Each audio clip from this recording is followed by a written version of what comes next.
Yes, I'm glad that there's some good hype around our programs and what we offer. A lot of people know us for our high tunnel systems that we offer through our programs. And so what I have to present today kind of expands on that a little bit and kind of shows you what else NRCS can offer. But anyway, hello everyone, good afternoon. My name is Arisha Franco. I work for the Utah Natural Resources Conservation Service. I work as an urban conservationist. I'm currently based out of the Provo, Utah USDA Service Center. My role over the last few years has been to help small scale agricultural producers and urban farmers plan projects through NRCS programs. And I also help people with our application process, because that also is a very fun thing that people get to experience trying to get financial assistance. So my topic today, empowering small farms through conservation planning, has very important implications when it comes to applying for NRCS programs. Part of an NRCS application involves coming up with a conservation plan. Conservation plans identify natural resource issues that applicants are experiencing on their land and they want to address. And so that's part of our application process. Conservation plans also describe how the planned project or whatever people are applying for will improve outcomes in those natural resource issues. So conservation planning is a very important part of what NRCS does. And hopefully this will probably make more sense as we go through the slides. But if nothing else, I want people to take away from this presentation that a good conservation plan is usually the result of their experience and kind of what they have for their farm vision, as well as the technical knowledge that NRCS has to offer. So moving on here and move through that. Okay, so kind of starting with our mission and our vision with our programs. So NRCS believes that producers who understand the state of their natural resources can make sound decisions and implement lasting positive outcomes in conserving those resources. NRCS's objective is to kind of help people help the land. And so we want to help local landowners conserve and protect agricultural land and enhance those existing production systems. As far as like small scale operation goes, NRCS is size neutral. We can plan projects where there is very limited space, like a front yard, or maybe if there's more space and you can plan more things. We are definitely size neutral. There's nothing that limits or hinders smaller agricultural producers from applying with our programs. In fact, so NRCS Chief Terry Cosby has prioritized equity in our application process and the technical standards that we provide to farmers, because many small scale operations are usually put on by people who are historically underserved in our programs. And so it is a priority of our organization to help those individuals being able to farm and to farm better. So just a quick program review, just to kind of tell you how things work. So I kind of emphasize the program where most small scale agricultural producers tend to go in. But at the top, you'll see that our Environmental Quality Incentives Program, or what we call EQIP, this is our bread and butter program. It's a competitive reimbursement program, and it's the program where we see most applications get funded out of. This program assesses projects based on the benefit that those projects bring to natural resources. And here's a couple examples listed here, such as creating habitat for pollinator species, reducing soil quality limitations, improving water efficiency, air quality. There's a whole plethora of resource issues that can be brought into an application and the planning process. So that's the main program that most small scale producers go into. It's a very good program. But there's also other programs that we offer as well, just depending on what someone wants to do. So we have the Conservation Stewardship Program, which requires a 5-year commitment, but it has annual payments for each of those 5 years. This is a program that's really suited for established farms that could benefit from, enhanced management of their operation. It could be as simple as developing plans for weed control or vegetative seedings or other structural projects. So it's something very good to consider for established farmers that have a strong vision for how they want their operation to go. We do offer some easement programs for both wetlands and agricultural lands.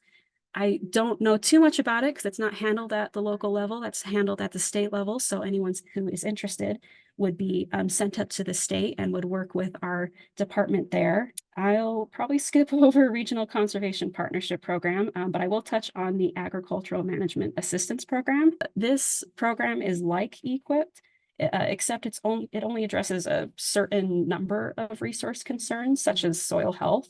And there's usually smaller funds allocated to this program as well, but it's still a good idea for small scale producers because usually we find a couple of high tunnel projects and soil health projects get funded through that program. So that's it for the program review. All right, so here's where we get into what a natural resource is and some of the common issues that we see during site visits, as well as the conservation solution. So like all federal agencies, NRCS has an acronym for all of the broad categories that we consider for natural resources, and we call it SWAPA: soil, water, air, plants, animals, energy, and plus humans. Those are the broad categories that applications are slotted into for assessments and how well the plan projects improve issues in these categories.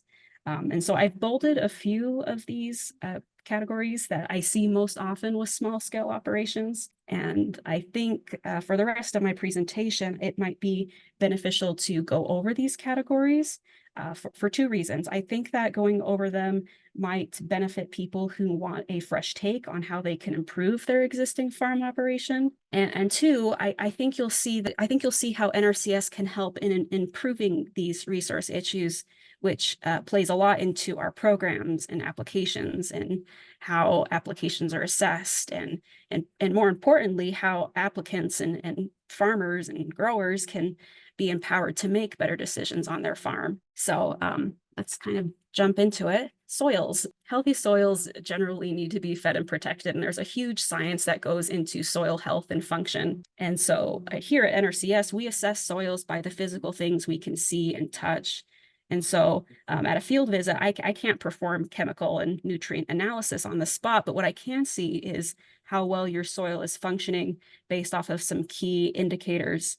And I've listed 4 of them here. It's part of our Principles for Soil Health campaign, but like first, do you have, is your soil vegetated or covered? Soils that are uncovered are more likely to be prone to soil erosion or growing weeds, and not a lot of people like seeing those things. It's not well for crop production or really for any agricultural production for that matter. Do you have crops or plants that are diverse? Thinking about how you rotate crops or how you use a cover crop or what types of pollinator plants do you support? The more diversity you have in your plant species, the more benefits you'll generally see underground in both your soil microbiome, your soil texture, soil function, nutrient cycling, all of those positive things. The third one is your soil regularly disturbed, or are you tilling up the ground or compacting it regularly, bringing farm equipment and stuff? Those actions break down soils and can lead to issues in nutrient availability for plants and things like water not infiltrating the ground optimally. So you'll have some plant stress. For number 4, do you try to keep a root in the ground for as long as possible? Those roots in the ground, they usually attract beneficial organisms and create transport corridors for water and air and nutrients to feed your plants. From all of these 4 indicators, when I'm out in the field, I can see how well your soil functions. And it's, interestingly enough, a very informed process. We have a procedure to see that. So it usually involves a little bit of digging and getting your hands dirty, but that's the fun part. So yeah, for people who are interested, if you're out in your garden or going through your grass livestock areas, do you notice these issues? If so, maybe it's a good idea to have NRCS help plan a soil health project that either feeds or protects the soil. We can do that through vegetative projects like cover crops or a perennial cover. We can also help with paying for professionals to come up with nutrient management plans. or even we can help pay for soil testing to figure out those chemical and nutrient deficiencies. Like I said earlier, NRCS isn't accredited to provide those chemical and nutrient assessments, but we can help pay for them. And this is probably more important for urban areas where you might be concerned with contaminants or other missing deficiencies. Soil testing can provide a lot of valuable information that could then be used to plan out soil improvements in both the short and long term. On to the next slide. Water. Water is obviously very important in the state of Utah. A lot of issues I've seen with water is usually with irrigation use and its efficiency. Sometimes I'll see issues with streams and stream bank erosion, but normally it's an irrigation system issue. I've seen a lot of broken systems, either with on-field application where you're missing some zones of irrigation or you're dealing with broken emitters.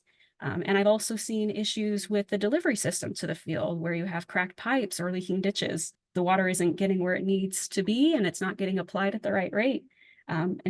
Also, sometimes people just want to upgrade the system with a more efficient one, like going from a sprinkler system to a drip system or a subsurface system, where they aren't losing that water via evapotranspiration due to our dry climate. So NRCS doesn't really help with installing new systems where water has never been applied, just because we like to see efficiencies. And to do that, you need benchmark conditions in order to determine that. But what we do help with is installing more efficient systems, systems that conserve water. So I've been on a few projects where irrigation systems or more improved irrigation systems have been paired with other structures or practices in an application. So I see this most often with surface drip tape in high tunnels, or drip tape to raised beds, or just drip tape and something else. So it can be on its own, or it can be paired to another practice or something else in their application. So and as well, with these structural improvements, we can help pay for management of those systems. We can provide a plan that tells you how much you should be watering to meet the needs of whatever you're growing. So very, very good category to have an application in. Going on to air quality. I'll confess and say I don't have too much experience with this resource concern. It's not a common resource concern that's brought to my attention. Not all, I do see a little bit of it. Where I do see air quality concerns in small scale operations is potentially with dust from nearby operations. This can be from development or tillage activities or unpaved surfaces, or sometimes it might be odors near livestock operations or other businesses and stuff. There's a lot of variety in this resource concern. But anyway, so with the ones that I have listed here, as far as what I've seen with small scale operations, NRCS can help pay for windbreaks and other types of vegetative buffers that could capture some of those dusts and odors, not removing the concentrations entirely, but reducing the amount seen. At one time, I was at a site that was near a rock quarry, and when I went out onto their field, there was visible layers of dust on top of their snow. It was kind of like a bizarre thing to witness. And so in response to that, we had planned to put in some windbreaks to capture some of that dust and to keep it out of their field. Things to consider like that. All right, moving on to plants. This is probably the most common resource concern that is applicable to small scale operations. And this is also the category where high tunnels fit under. So on a field office level, I see this a lot with a lot of unripened, immature fruits and vegetables that remain at the end of the growing season. Many places in Utah have shorter growing seasons, and even in areas where they do have a longer average growing season, there's still spans of time when the weather isn't cooperating. Last year was a prime example of that with our longer winter season. For myself, I didn't plant my vegetables in my garden until the start of June. So yeah, weather is a very important factor. So there are several things that NRCS can do to improve this category. We can help improve crop yields, harvesting, inadequate nutrition, plant stress. We can help alleviate some of these things through structures like I don't want to give the impression that a high tunnel is a panacea for all things with plant issues. High tunnels are fantastic tools that, if used correctly, generate additional energy to support plant growth. Everything loves growing in a high tunnel, but sometimes a high tunnel might not be the best fit for a person or their operation. Either there's issues with sizing and placement, and other times the management of high tunnels might not fit with the capabilities of the person. So we have other practices that can help with this, such as low tunnels. We can help pay for low tunnels. We can help pay for raised beds, cover crop mixes that can fix or help fix some nutrition deficiencies. We can do perennial pollinator covers. We can help with composting bays. Or we can send you to professionals, or pay to send you to professionals to draft up a nutrient management plan. There's a lot of creativity in this category to help improve crop and plant issues. It really depends on what you're doing, what issues you're experiencing with your crops, and what is possible with your capabilities to improve your crop's health. So this is probably my favorite category to play around in with applications. So moving on to animals. So it kind of encompasses two different subcategories. We're talking livestock, and we're also talking about wildlife habitat. So for the livestock, I see this a lot with overgrazing, or maybe there's not quality existing forage, having to bring in a lot of hay or supplemental feed. Pollinators, it might not be having enough flowering plants in order to have those benefits that pollinators bring to fruit production. So NRCS can help pay with livestock. Well, at least for livestock concerns, NRCS can pay for grazing fencing, either permanent wire or electric fencing. We can help with paying for portable troughs and water supply, if that's applicable. We can also help plan a grazing plan where you rotate livestock more efficiently through your different pasture sections, thereby reducing overgrazing and helping with recovery of your forage. So that's some things we can do for livestock. For pollinator habitat, we can help pay for flowering herbaceous cover, such as shrubs and hedgerows that put out flowers and fruit at different times of the years, so that insects and birds can have a reliable source throughout the season and bring them closer to where they need to pollinate things. We can also help with some management plans that could benefit some of those limiting factors that affect existing pollinator habitat, either through irrigating things a little bit better, or applying nutrients, or doing things that would benefit the habitat of pollinators. So yeah, this is another fun category to play around in. All right, energy. Also not too much experience in this category, mostly because it's planned by people who are way better than me when it comes to energy audits and things. But I do see a lot of inefficiency in irrigation systems, mostly in the pumps that are used to deliver water to the field. Sometimes people want to upgrade to solar pumps or something that uses less water for the same water delivery or functional output. Depending on how permitting goes with the county, because there's a lot of outside factors that play into stuff like that. We can help pay for higher efficiency pumps, as well as pay for professionals to develop energy audits and energy management plans. Or those types of plans might be more effective with established operations where you're spending a lot of money in energy costs, such as fuel or electricity. All right, so I think this is the last category, human. This category is really interesting and complex. It factors both into the application itself and the planning process. So NRCS defines this as social, economic, cultural, and historic. I mentioned earlier, but NRCS prioritizes equity in our application process.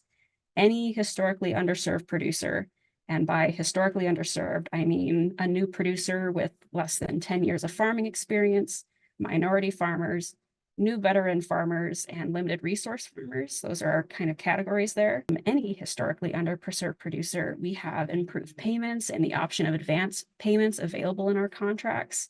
This is done to help people install our projects and have them meet our technical requirements that we have for for all of our projects. In the planning process, part of the assessment of the application is done based on environmental consideration, environmental laws. And so this is where we bring in historic and cultural properties and things that we are required to look at. This is done early in the planning process. So if there is a historic artifact, building, or other items of significance to human history, we'll typically put a buffer around those areas of significance and then plan projects around that. So we're not trying to break apart history and make museums mad at us, which is very understandable. So that was the last resource that I wanted to cover, but I briefly wanted to talk about how to reach NRCS and begin the application process.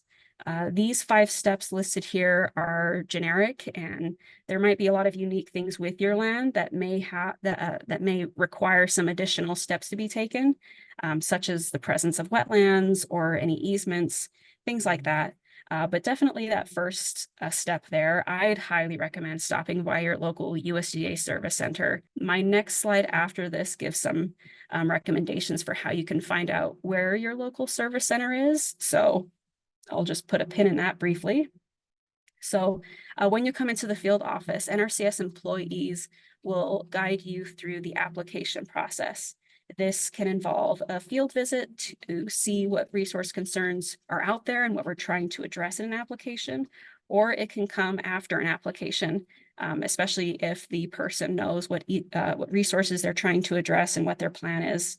So this step 2 also involves a little bit of paperwork like our application form, information releases, environmental compliance, a proof of land control, water history, income eligibility, etc. That might sound like a lot, but really it doesn't take too long to fill out our forms, maybe an hour at most if it's a really good conversation. But this is a required step in our application process. So step 3 is more for you to know, or whoever needs to know what they need to bring in to establish your records with us. So if you're applying as an individual, that's going to be your social security number and either a copy of your deed or lease. If it's an entity that wants to sign up, then we're going to need the entity's tax ID or the EIN, as well as major shareholders' tax information, or tax numbers and stuff like that. So that's just some general information to know before you step into the office if you're wanting to establish records and get going. Step 4 and 5 are really broad, so there's a lot more that goes into it, but this is a good place to start. So step 4, this is where the conservation planning process begins. We'll work with you to identify opportunities, determine objectives, and come up with a conservation plan. And that plan, once finalized, will be assessed in the next eligible fund cycle. So for this year, our fund cycle starts in mid-March next month, and that fund cycle can go all the way to August or September, depending on available funds. So any application that comes in now until the end of our fund cycle will either be assessed for any remaining funds later this summer, or what we call batch 2 applications, or it will be assessed next year in 2025. It really depends on what type of project is on the application. We have a lot of money for vegetative and management type practices this year. So if we have additional funds after our first application, that first batch goes through and our second batch goes through, then we'll probably have extended funding for later in the year. So keep that in mind. If you want to do any sort of seeding or any type of management practice to improve your land, then this might be a good year to put something in. The last step kind of goes over what happens after applications. Again, I think I've said this before, but our programs are competitive reimbursement programs. And so once applications are selected and pre-approved for funding, then your local office will work with you to get a contract signed. And part of that contract is agreeing to a statement of work to be done, including NRCS standards for our projects. Part of the contract is going over payment rates, as well as a time frame for completion. Once the project is completed, then NRCS will pay for the work that was done based on how well it meets our standards. again, that statement of work. So those are the general steps. There's a lot more that goes into it, a lot more than what would be available in my allotted time. But this is a good overview of things. So this is my last slide before we get to questions, but this is how you can locate your local office. NRCS has a kind of search finder online. You just need to put something in on the Googles or whatever internet provider you have and look for NRCS Service Center Locator. And for me, at least, it's usually the first option that populates. Once you get through that link, you just need to put in your state and county, and you'll be able to see where the closest NRCS office is and how they can help you with an application. So make a note of that. So that's it as far as my presentation. Thank you for having me today. I know this is a lot of information, but hopefully what I had to say encourages you and allows you to have some good thoughts about how your small scale operation can be improved and how you can make more informed decisions with an NRCS application. So again, thank you for having me. Can I answer any questions? Thank you, Arisha. Are there any questions that we have? I know that one's come in. They said they're on a small farm and on a ditch or flood irrigation. I'd like to see the canal company move to a pressurized system. When I've asked the canal company about evaluating this, their response in essence has been zero chance get lost. PI would be a far more efficient, covering more ground with less water. Can you offer ideas on how I can move this along without making enemies of all my neighbors and the canal company? So any thoughts? No, that's actually a really good question. We've had that situation come up a few times with my team, and there's kind of two ways you can go about it. We've had irrigation, or one of them is we've had irrigation companies apply with us before for projects. They just get treated as entities and they go through, and so they can apply for a project improvement for that conveyance where they can either go to something pressurized, but your caveat with that is that it's up to them. Like they would be the decision maker on an application. So they would be the ones who would have to get up the gumption to come in and put in an application. So that's one thought. Your second thought is if you could potentially get permission from your irrigation company to do those improvements on your own and to take that financial cost on you, then and have some sort of proof of permission, either that's a statement signed or something like that. You could also probably go about it that way too. They might like that more if they don't want to put in that work, and you would offer to do that. I don't like that personally because usually it's an irrigation company ditch and it should be their responsibility to improve those conveyance systems. But sometimes, just depending on your company, that's just not possible. So those are my two thoughts as far as that goes. I'm sorry you're dealing with that. Okay. And then do you have to have a 1-year history of production on your land before you apply? No, depending on the project. For water improvement projects, like you want to put in for like a wheel line or a sprinkler system or a drip, we do require that there's history on the land of irrigation or water use. And so that might put a kibosh on like irrigation side of things, but we don't have anything in our various checklists and requirements that says you have to provide proof that you're growing something or selling something. Really, an agricultural producer can be a formal or informal process. You could be selling at markets. You could have a small farm stand, or you could be sharing your food with your neighbors. Like that's an informal transaction, and that still qualifies as being an agricultural producer because you're growing something. So Okay. you don't have to prove like 1 year of growing or anything like that. Especially with our high tunnels, it doesn't have that sort of requirement. But I will tell you this. So when it comes to assessment and ranking, that might hurt a little bit because our assessments ask questions, or historically, our evaluations have asked questions about, is this an established garden of the last like 2 years or something like that? So when it comes to the evaluation, your application might be docked a few points if you don't have that growing history, but it does not limit you in putting in an application because some years we'll have a lot of applications for high tunnels, and other years we might not, or just to use that example. So hopefully that Okay. explains that. And then another question came in. I have a small water share used in flood irrigation as well that is almost unusable to us. It takes more effort to prepare the ditch than the water share delivers. Would it make sense to visit with you to find ways to make that more usable? Absolutely. I've gone out on several projects where the ditch has been virtually a swamp or it's been broken, sidewalls are busted, it's a dirt ditch, it's a concrete line ditch, it can be a bunch of different things. So yeah, I'd recommend maybe if you're just curious to see what we can offer, I'd probably say come into your local office and talk to a planner and see what would be their advice. Because usually if it is like a broken conveyance system and you're not using your irrigation shares, I would definitely see what's possible because that's an easy question for us to go out and look at things and tell you yes or no. Okay. And then do you have resources to keep deer from creating damage to fruit trees and other plants? Potentially.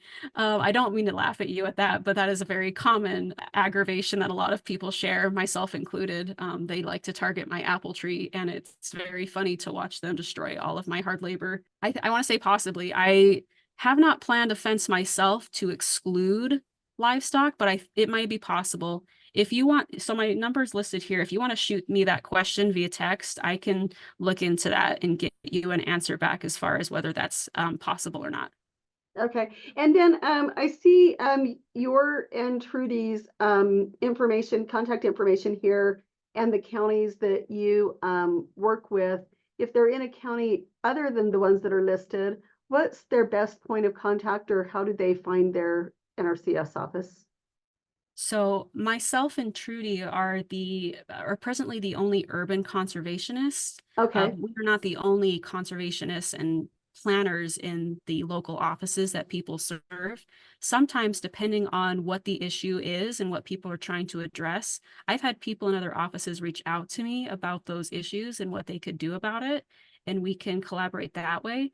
But generally, I say it doesn't hurt to send me a text or give me a call to see what's going on, and then I can tell you what might be the best approach when dealing with NRCS planning or conservation planning.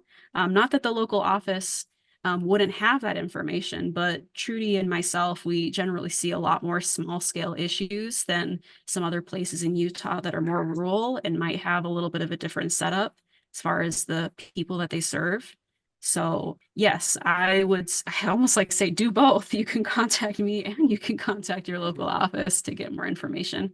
Okay. So kind of whichever, works for them as their first point of contact, but Mhm. you know what I mean? Yeah, Really, just it's get just, your foot in the door. yeah. Absolutely. Okay. That sounds great.